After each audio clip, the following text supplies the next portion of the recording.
Avec l'avènement du numérique, le cinéma africain connaît un boom depuis quelques années. Au niveau de la production, la nouvelle donne du numérique a apporté quelques solutions par rapport au coût et à la logistique de réalisation des films. La production de films en Afrique devient donc plus aisée. En témoigne l'édition 2017 du Festival panafricain du cinéma de Ouagadougou, qui a connu une participation record de près d'1 millier de films. Au FESPACO, en 2015, par exemple, il y avait 768 films inscrits. Et tous ces films-là, c'était en numérique et tout. En 2017, il y avait 984 films inscrits.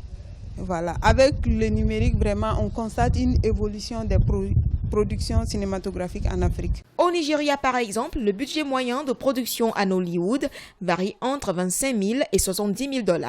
Si la hausse des productions cinématographiques en Afrique est au rendez-vous, beaucoup reste à faire du point de vue qualité afin de répondre aux standards internationaux. On a 70 à 80% d'avantages dans le numérique, mais les 30 ou 20 autres pourcents doivent être régis de façon claire, avec beaucoup de rigueur. Dès qu'ils sont déjà 16h30, il faut vraiment arrêter parce que vous risquez d'avoir des graines lorsque vous faites votre travail et surtout si vous n'avez pas assez de lumière. Et puis certains appareils numériques, il faut aussi avoir de côté un enregistreur.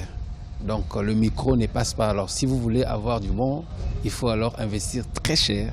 Un réseau de distribution faiblement structuré, une absence de salles de cinéma permettant de conquérir le marché local, des difficultés de distribution et de diffusion et le piratage des œuvres sont autant de défis à relever dans l'espace cinématographique en Afrique à l'ère du numérique.